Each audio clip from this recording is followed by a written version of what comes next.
Okay, good morning, everyone. Thank you for joining us. Thank you again to Raya, and I apologize that I'm a bit late today. We have here a very interesting topic to discuss in our parasha. We are still, if we take the path line or the lifetime of Avram, we're now entering Parshas Vayera, is one of the most special times in his life. Because here we'll notice that Hashem says that in this Nisayon, we know Avram had 10 challenges, 10 big Nisyonot.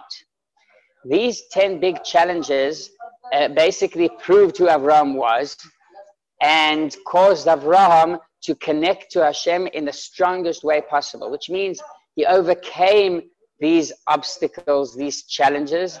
And for example, if we talked about last week, we talked about the Nisayon in Ur Kasdim, or even the basic Nisayon, the first challenge that Avram faces, that is written in the parasha, which is Lech Lecha, leave your own house, your own land, the place that you're familiar with, the place that you know, leave that and go to a place, and Hashem does not even tell him. All of these challenges define who Avraham is.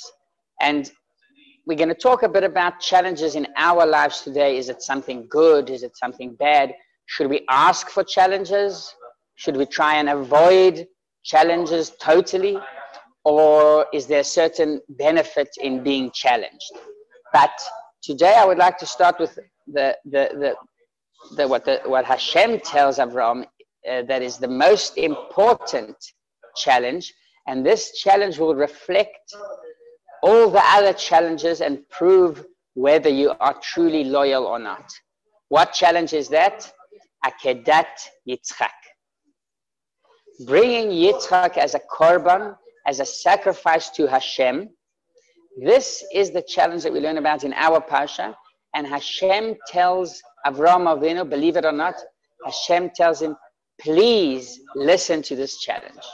Why does Hashem use the expression please? Kach na et bincha. Please take your son. Because Hashem tells Avram, and as Rashi tells us, Rashi says, if you won't listen to this Nisayon, I will reflect and I will show that all the other Nisyonot were fake. We didn't really stand and over. So basically what Hashem's putting Avram is, Hashem's telling Avram like this: you showed me that you are loyal. You listened to 9 challenges, but I've got this one main challenge that will define who you really are. This is the main Nisayon.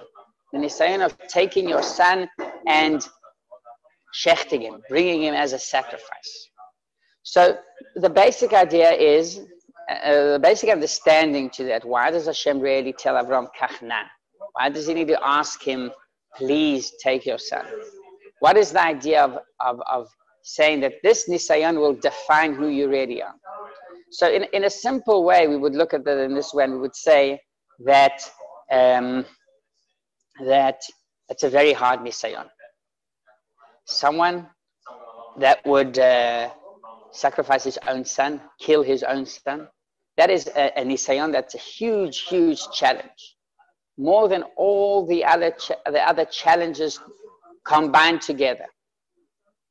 So that would be a reason why Hashem's telling him, well, this is your main Nisayon, and this defines who you really are. And he says to him, please listen to me and overcome this specific challenge. Because this is it's a terrible challenge. It's a very hard challenge. It's a challenge that out of all the other 10, let's take for example the challenge of throwing Avram into the bonfire, or Avram needing to run away from the king Nimrod. Those were all very interesting challenges and very challenging challenges. But nevertheless, it did not come to the level of someone needing to actually sacrifice his own son. And as everyone knows, when you need to sacrifice your own son, thank God we should pray to Hashem that we never come ever close to such a case scenario, such a situation. But we know that the person we love even more than ourselves is our children. So that's why Avram really faced this challenge, and it was the most out of all. But it's not only that. What is the proof that it's not enough? Because Hashem reveals himself directly to Avram.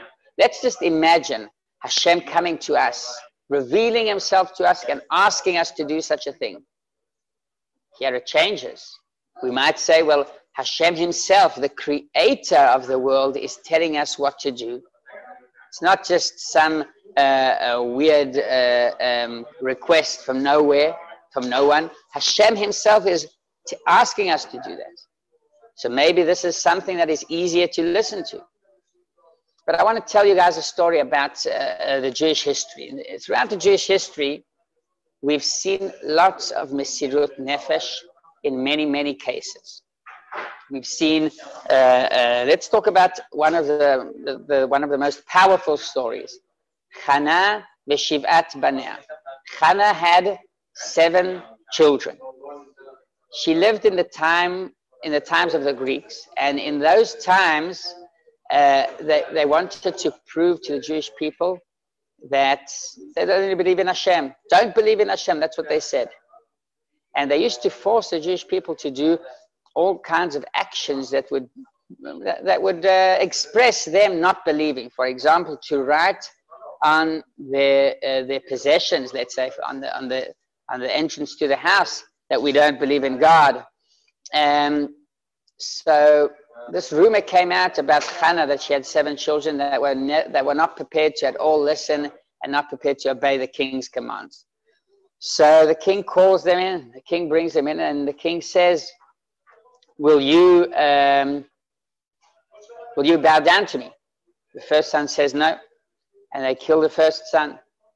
And that happens with all the 6 children. And they came to the last child, who was a very young kid.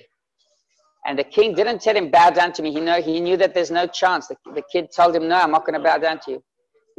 So the king said, I'm going to throw something down, and you just go pick it up, a candy or something like that.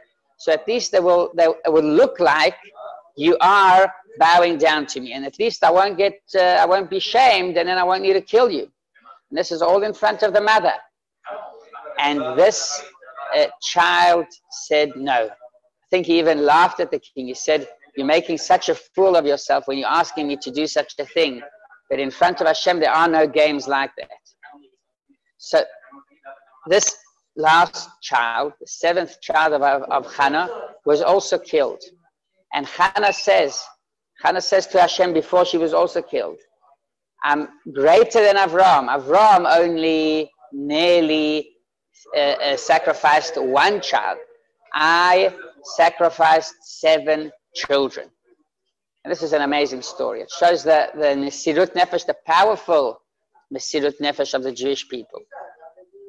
So let's go back to Avram and say, well, Avram, look ahead, look in a few generations and see there's Chana and her 7 children. And you will notice that it isn't, Avram, this isn't a huge, huge challenge. Chana did not even hear Hashem telling her, please sacrifice your children. Hashem did not reveal himself to her. So this shows that Avram's nisayon, his challenge, after all, wasn't such a huge challenge. So how come Hashem refers to this challenge as the biggest challenges of all? And Hashem even tells him that if you won't listen to this challenge, it will show that you truly aren't connected to me, and it will prove that the challenges before that you did listen to me aren't really, do not really prove that you are connected to me. So that's basically the general outline of the story that we have here with Avram. But now I want to ask a different question. We all know that there's something very special about the Jewish nation, that throughout the generations, the Jewish people always sacrificed themselves. They were always Moser Nefesh. And this is something unique that shows the connection, the deep connection between us and Hashem. Actually, in Tanya, it's brought, the Alter Rebbe brings the proof that there actually is a neshama, a nefesh elokit, the proof that there is such a thing. We can't see it, We can't see our neshama, we can't see our soul. What is the proof? So the Alter Rebbe says the fact that a Jew is prepared to give up his own soul, which means he's prepared to moisa nefesh, he's prepared to die in a case where he'll need to bow down to idols, for example. So that shows that inside there is a neshama, a nefesh elokit, a soul that is connected to Hashem, that isn't prepared to worship Avodah Zarah. But so let's see, throughout all the generations, if it was in the time of the Inquisition, if it was at the time of the Holocaust, if it was in the times of the Romans, in the times of the Greeks, throughout the generations, the Jewish people always were prepared to moisa nefesh. This is something that they say is unique to the Jewish people. But there's an interesting situation that we face today, where we see throughout the world, we see people that also are prepared to commit suicide and are prepared to kind of, let's call it mesirut nefesh, in order to express their ideologies. So for example, Al-Qaeda is prepared to send suicide bombers and people that would be prepared to kill themselves. So can we call that mesirut nefesh? Is that also mesirut nefesh? I know it sounds a bit weird to ask the question, but in order to define the special part of Avram, we've got to sometimes look at the things around us to see anything similar in order to see what's special with Avram and generally with the Jewish people. So in other words, what is the difference between Al-Qaeda and Lahavdil, the Akedah? Today, the Muslims that are prepared to kill themselves, they are kind of doing a mesirut nefesh. They are kind of doing a certain Akedah. Is that true or false? Is that really called mesirut nefesh or not? So that is basically the question that we have to face. And what Chassidus tells us, the Rebbe explains, and it's an amazing sikha. The Rebbe tells us is that there's a true meaning to mesirut nefesh. Let's dive into the mind of a Muslim that's going and committing suicide. What he's basically doing is he's saying that I have certain ideologies that I want to live according to, that I want to express, that I want to show the world. Sometimes I can live with these ideologies. Sometimes I cannot live with them. So I die with these ideologies. I express my ideologies by dying. That is basically what a Muslim would do when he's committing suicide, or anyone else that would just come and he would say, sometimes it can come out of pride. Certain kings that were ashamed, they couldn't live anymore. They used to kill themselves because it was a shame for them to continue on living, let's say after they were thrown away from their throne. That's not mesirut nefesh. That is killing yourself, but that you didn't give up over anything when you killed yourself. On the contrary, you expressed your metzius, in the words of Hasidus, your metzius, your existence, to another level. You say that you're such a big metzius, you're so proud of yourself that you can't live. Or if it's an example with some Muslims that the terrorists, right? So they want to express ideologies by killing themselves, but they aren't giving up their ideologies, giving up their own metzius. That is not mesirut nefesh. Not only that is not mesirut nefesh, but that is the biggest ga'ava and the biggest metziut, the biggest existence that is in the world. Because you're telling yourself, yes, I'm not prepared to live in a modest way, in a way where I have to toe the line, in a way that I have to listen to what other people say, what society says, what certain laws say. I have to show that I'm right.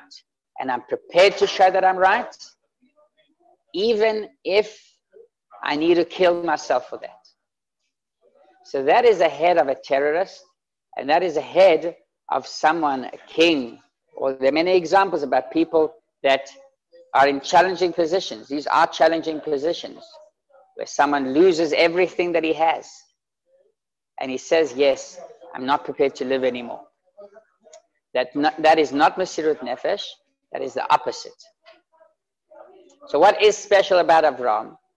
So if we go back, we have a few nisyonot of Avram, right? We were speaking about Avram's challenges throughout the years, and we had a few. So let's talk about now. We are on the way. We're trying to see now why this nisayon, overcoming this challenge of sacrificing Yitzchak, is the most special out of all.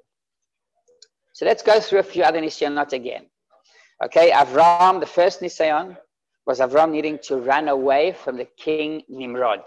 He ran away and he hid. It was a big challenge. He could have just said, yes, I give up. I'm prepared to worship idols. Avram there, this was not 100% pure Mesirut Nefesh, because Avram was coming to share a certain ideology.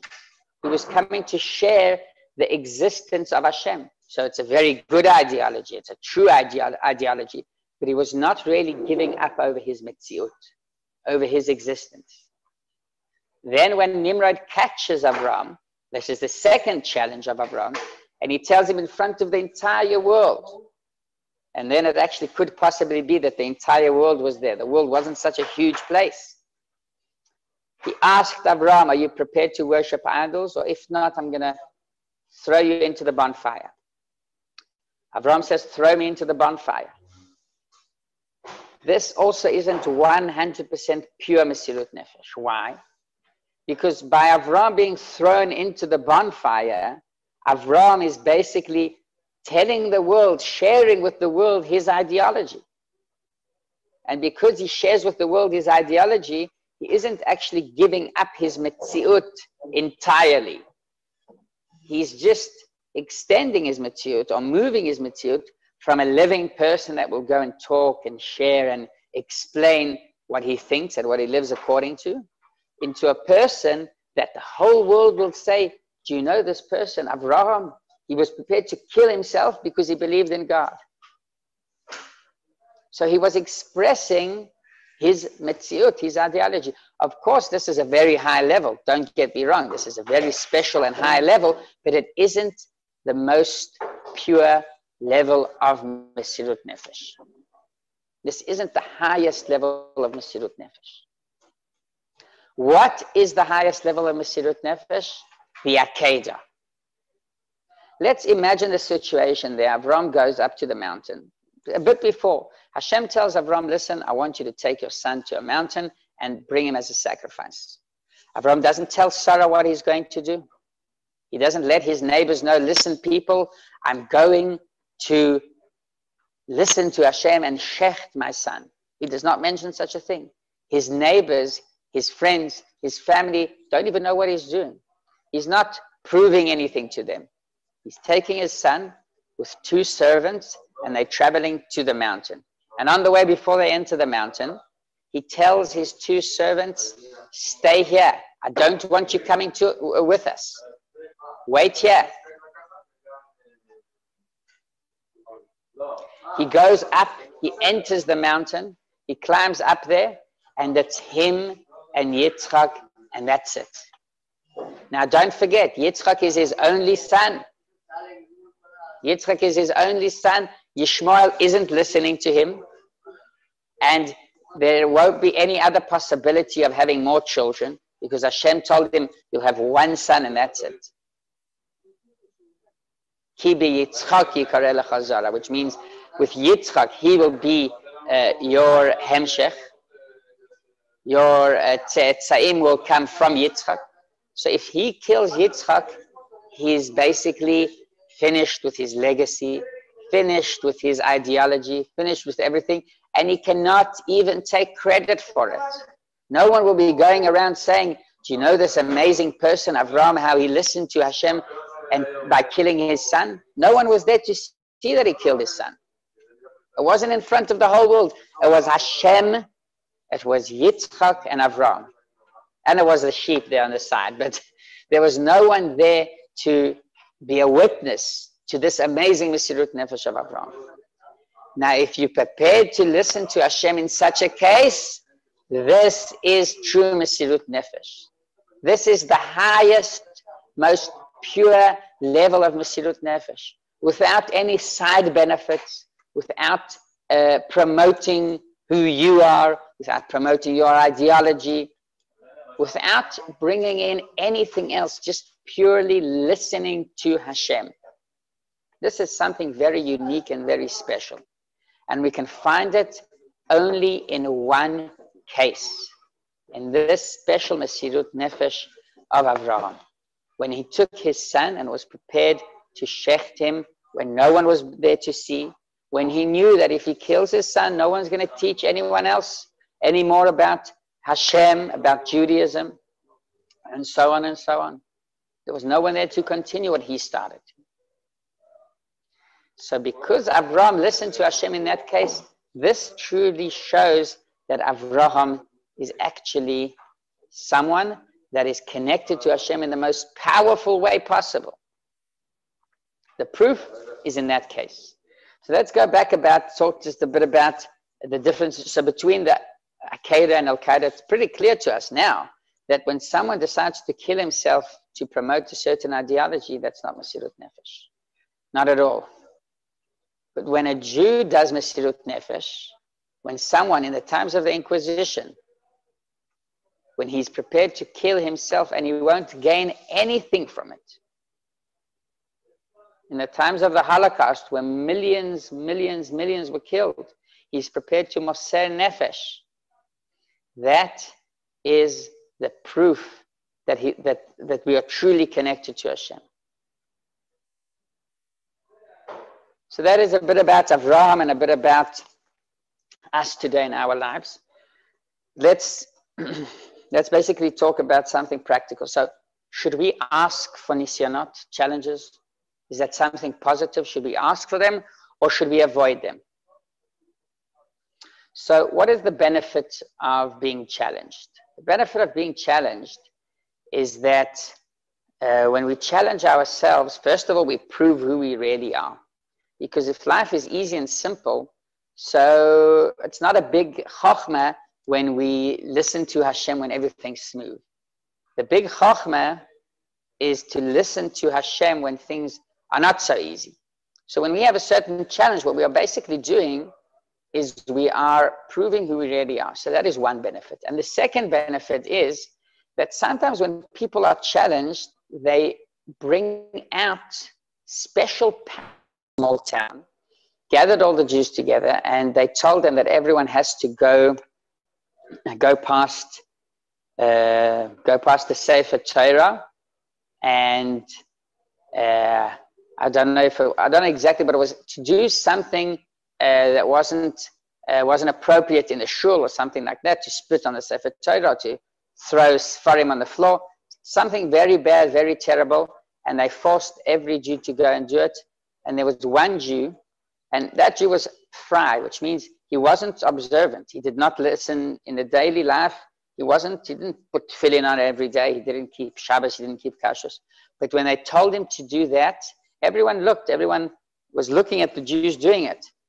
And when he came in, when he went past the Sefer Torah, he said he's not prepared to do it. And they killed him. That's an amazing story because it shows the power that the power that challenges can bring to us. This Jew that did this amazing Mesirut Nefesh, it's an amazing Mesirut Nefesh. This came from a hidden power that he had inside him. So we also, when we face challenges, it doesn't have to be, and hopefully it will never be on that level, but when we face any kind of challenge, we know that these challenges can show special powers that we have inside us. So that is another benefit that we have in Mesirut Nefesh. But on the other hand, we say every day, Al tevieni lidei nisayon. Don't bring challenges upon us. Because we know that when we have a challenge, when we face a challenge, there is a certain percentage that we'll fail. That we won't be able to stand and actually overcome this challenge. So to summarize it, basically, what we need to ask for and pray for is for the benefits that we can find in a challenge, which means these special powers that challenges bring out. And we can achieve these special powers by praying to Hashem, by connecting to Hashem. We can achieve special powers that will guide us and take us through our daily lives even without the actual challenge. The challenge forces us to express special powers. But we don't need all the time the challenge to force these special powers out of us. We can ask Hashem and pray for Hashem to express these powers inside us, to reveal these powers that we have, even in daily life, even in times where we don't have challenges. And so it should be that we don't need, that we shouldn't need to come across challenges and so on. So that's a bit about Avram and a bit about true Mesirut Nefesh, and also a bit about Mesirut Nefesh in our lives today, and also the power that benefits have, and the benefit that we should have in Mesirut Nefesh. So I'm wishing you all a Shavua Tov. You should have a great week, a week with all the powers that challenges have, but without the actual challenge itself. Thank you very much for attending this year, and looking forward to seeing you next week on Sunday at 9:30 on Chabad of Rechavia Live, Facebook and Zoom. And thank you again to Raya and Mordechai Meltz that are helping us broadcasting this video to you guys there. And again, have a wonderful week. Shavua Tov.